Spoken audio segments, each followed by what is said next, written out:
All about building brand loyalty. It's one of my favorite topics as I feel like it's really important to have a successful business is to have people really love your brand, be true to your brand, be dedicated to your brand. And brand loyalty is the way that you do this. You can have the most amazing product in the world and it can speak for itself. But unless consumers really love and cherish your brand like their best friend, it's something you really need to do to have a successful business that I've seen.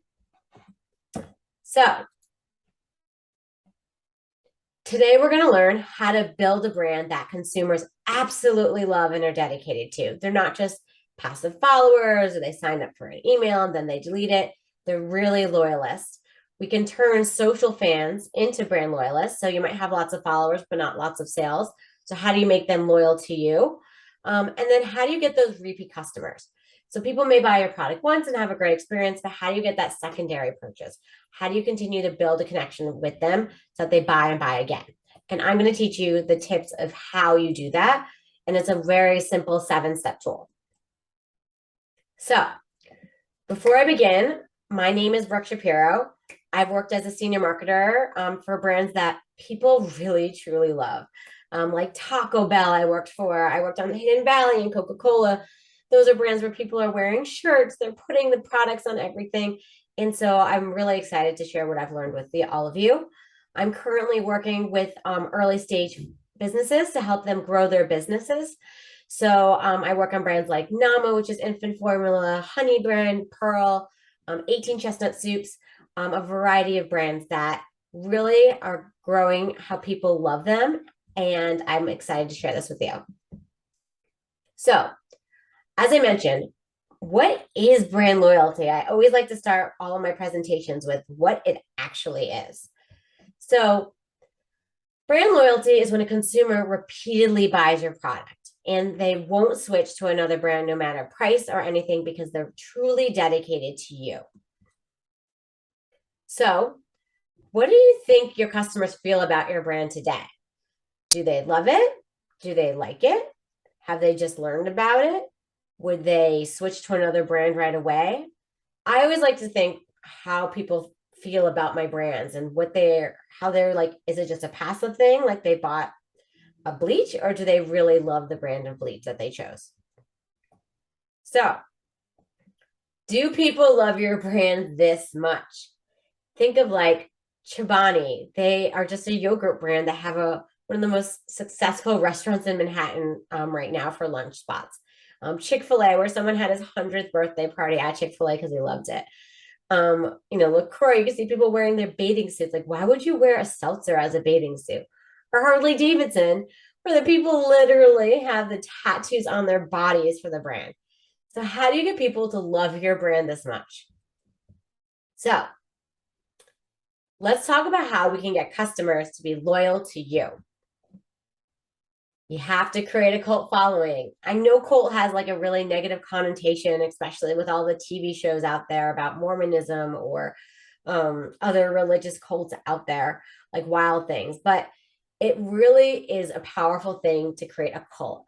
If you look at cults, they're religious, leaders, how they get people inspired, how they bring people together, how they get people, dedicated to them no matter what.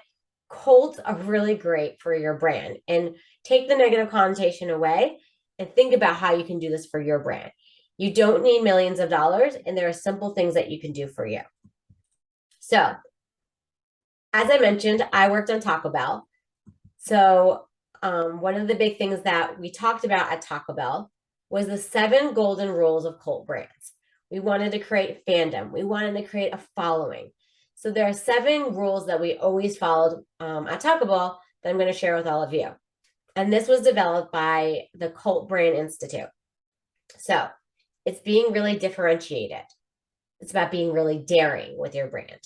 It's not about your product. It's not about what your service is. It's really about like what it means, that lifestyle, what happens when someone's part of it. It's about listening. It's about that community. And then number 6 is inclusivity. And then 7 is freeing and empowering. Those are the 7 steps. So as I mentioned, I'll use Taco Bell as an example of what they've done.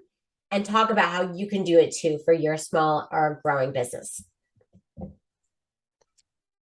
So the first thing, it's all about differentiation.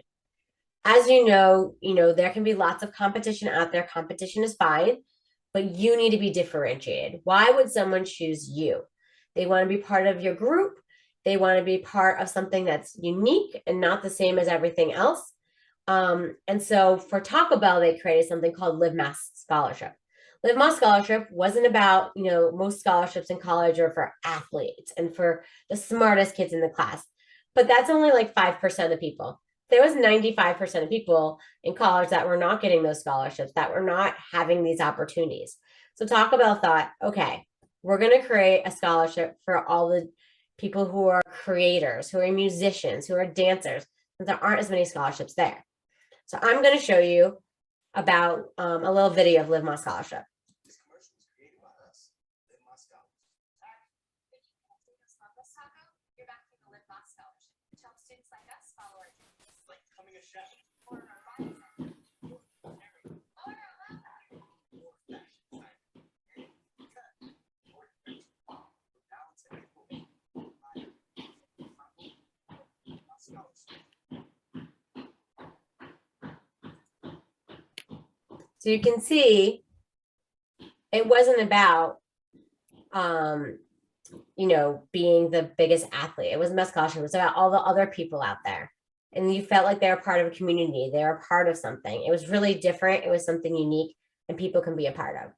So 1 second. Here we go. So that was the example for Taco Bell, where we had to figure out something that was really different, that could really help turn our tacos that are like $1 tacos into something different. It was something more. So as you think about your brand, what's really making you different? How are you really differentiated and making your consumers feel like they are part of something different, not just another cog in the wheel? Number 2, courage. So show something daring, show something that was you were determined. So for Taco Bell, there were some people proposing at Taco Bell, which is so funny. And so Taco Bell thought, okay, they kept getting Instagram pictures of people proposing at Taco Bell's with, in the boxes and things like that. So what if they made a wedding venue? So Taco Bell literally has a wedding space in Las Vegas right now, where they are booked up for years in advance to do weddings at this, Taco Bell in Las Vegas. It's something completely out there, has nothing to do with Mexican food. It has nothing to do with anything about the product, but it's just something kind of daring and courageous. And they thought, why don't we try it? How could that hurt? Another thing is they saw that in Alaska, people really started a rumor that a Taco Bell might be coming, and it wasn't. And so they took a helicopter and dropped some Taco Bells. Obviously, you may not be able to afford helicopters, but there are little things that if you are willing to try it and you're courageous enough to do for your brand, you don't know what could happen. It could be just a challenge of something silly. It could be something where you partner with someone else that may not be expected, that's courageous or unexpected. There's lots of little things with courage that you can do to make your brand unique.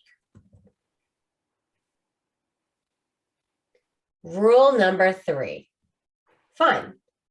So all of these cult brands, it's not about the product. It's not about the service. You could literally plug and play any other product or service, frankly, but it's about the lifestyle. It's about how people feel with your product. It's about what your product displays and your service displays. Taco Bell has a party game package. So when you bring, the box of Taco Bell, there's also games. There are things that are fun. So fun fact about Taco Bell is actually most of their purchasers are actually truck drivers that are 50 plus years old, but you would never get that because of their branding and everything that they do is so much more than that. If they just focus on truck drivers that are 50 plus years old, they wouldn't be able to be the brand and the business that they are today. They know that tried and true customer has this ambition of being at a party, having fun, doing something cool. And so they created that experience. So as you think about your customer that you want to be loyal to you, that you want to be dedicated to you, what are fun things that you can give to them? What are things that they are looking for? What's their drive and their desires that you can fulfill through your product branding. And so again, it's not about the quality of food. It's not about the premium goodness, which is all important. And your brands probably are a lot healthier than Taco Bell. But consumers are not necessarily rational loyalists. They are choosing with their emotions and their heart. And it's about how you make them truly feel. So think about how you can make others feel with your brand. And that's why rule number 5 is so important.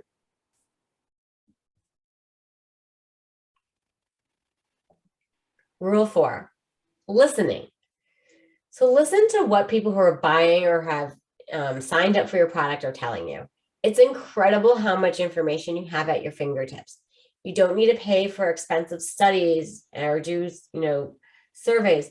You literally can ask anyone who will tell you about what you need.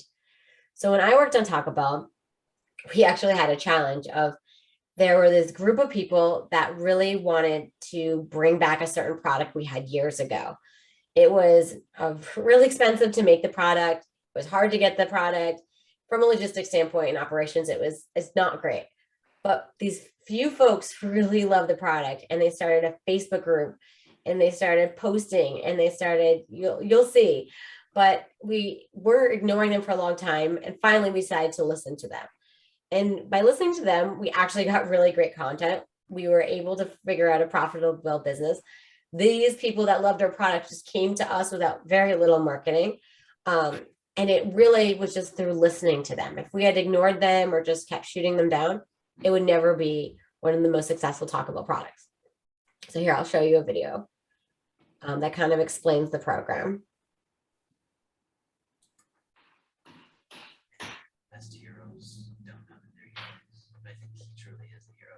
His passion started from. He has this huge passion for this burrito. He mobilized 40,000 people. Bro, could you put the sound louder? We cannot really hear the video. This is great. The burrito actually did all the hard work. People weren't doing this. They weren't joining for me. They were joining because of the burrito. So, my name is Richard X, and I started the Beefy Crunch. When I take the bite of the Beefy Crunch burrito, I feel happy. And ever since the word, I see pure satisfaction. It's funny how feel in a burrito. It's perfect. But it was when they took it away, that's what made me feel stop the movement. I'm sorry, let me make this louder. So Taco Bell one day, the speaker came on, the lady said, I said, can I get a Beefy Crunch? I said, the soap goes anymore.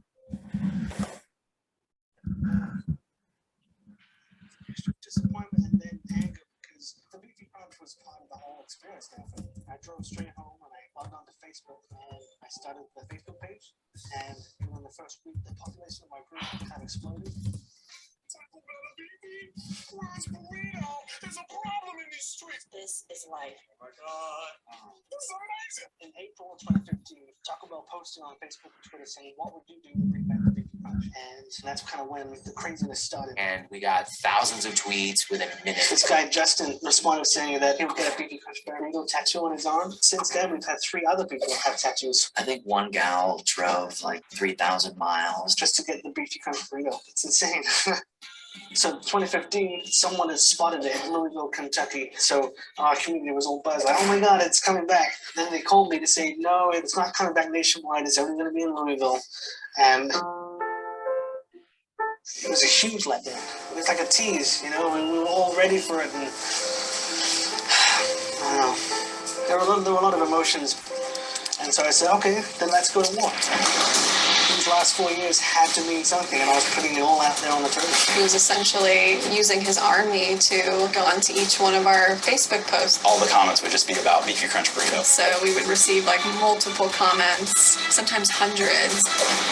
7 or 8 days after, I got a phone call from Taco Bell, and I said, okay, well, if you can give us a gesture on your part that good things are coming, we'll have patience for a little bit longer.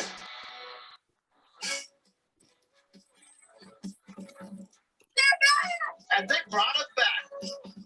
So Taco Bell have invited me down to headquarters again.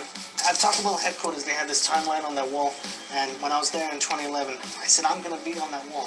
So I'm hoping that I can make Taco Bell history. I'm very excited. Can't wait.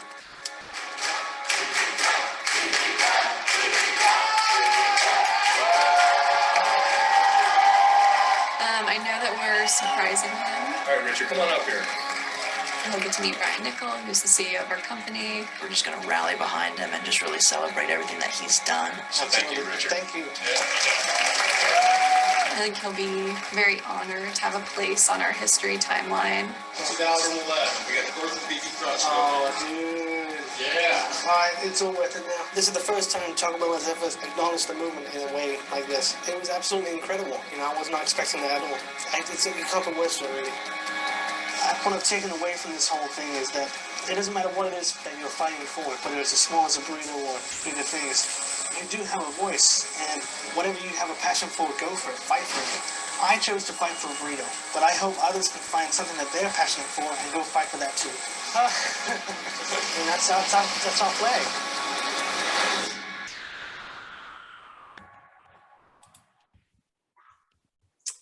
So you can see the Beefy Crunch burrito was all about listening.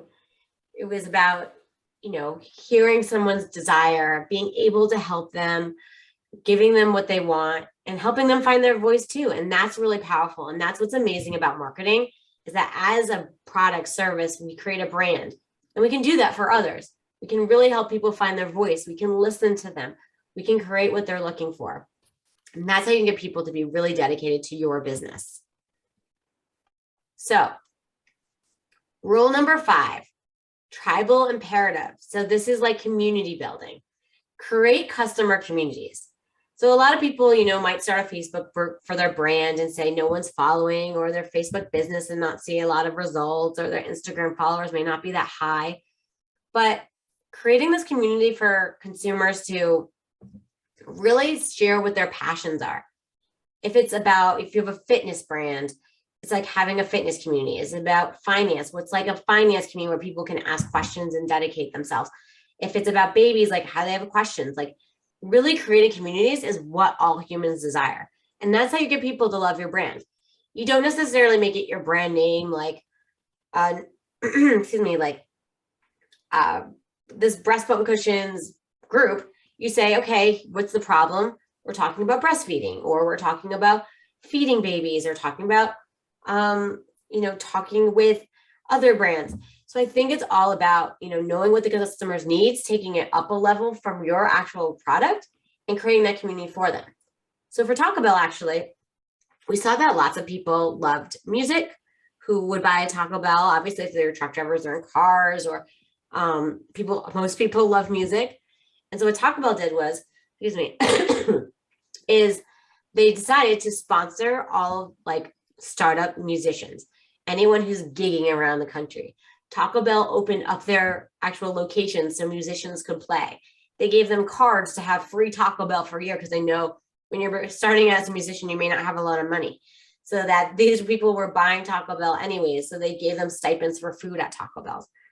And they created this community for musicians that would have a space where they could talk to each other, where they can learn about music, they can grow, talk to other musicians.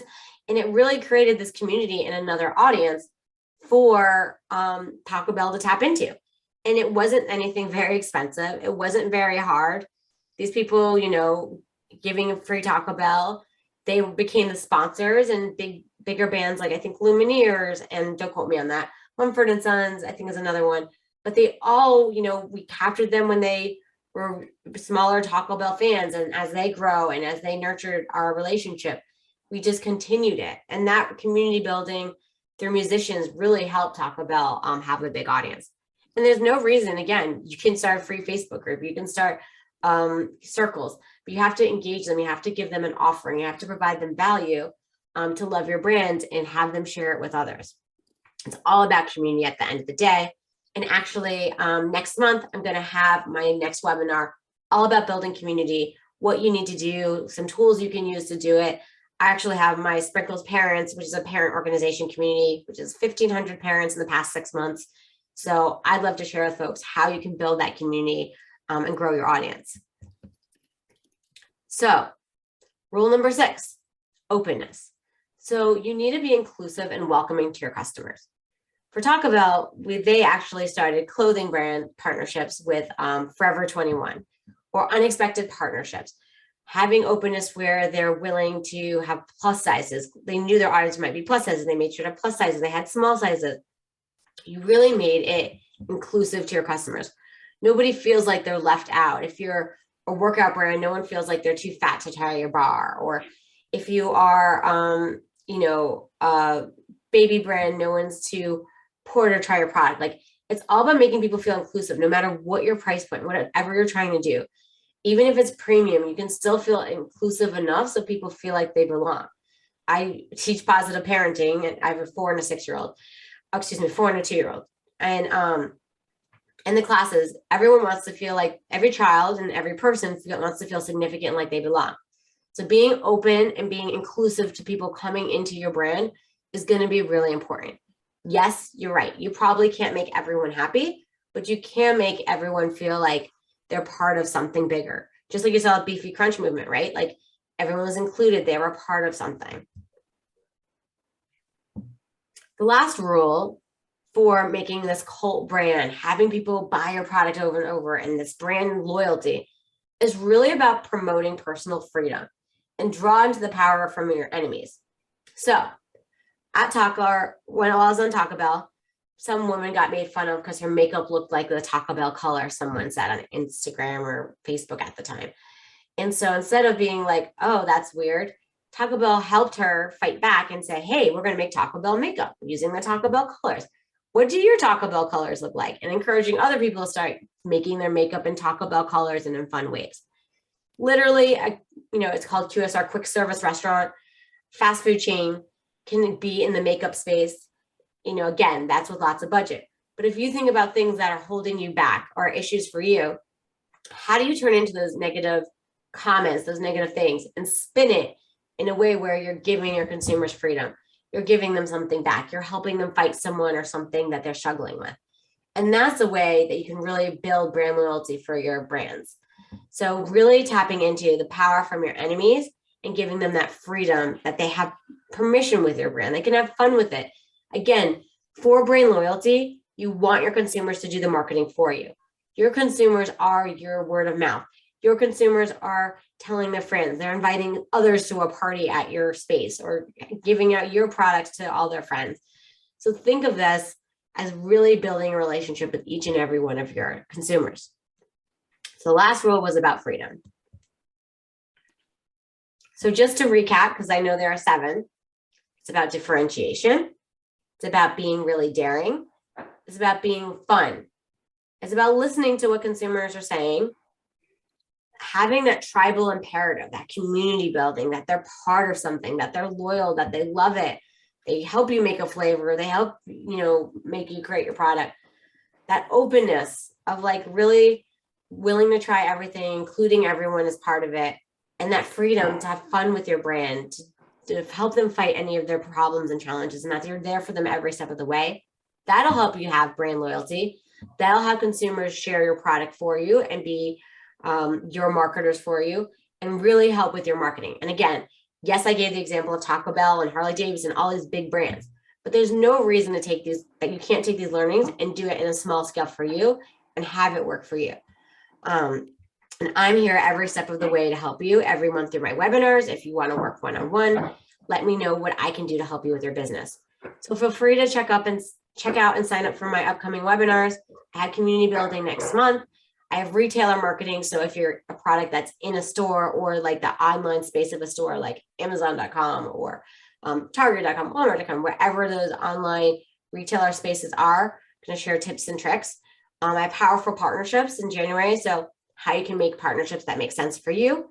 And then my favorite is actually February, understanding your target audience. Because at the end of the day, you can do all the marketing in the world, but if you don't understand who you need to talk to, their insights, their struggles, it's really hard to build that connection.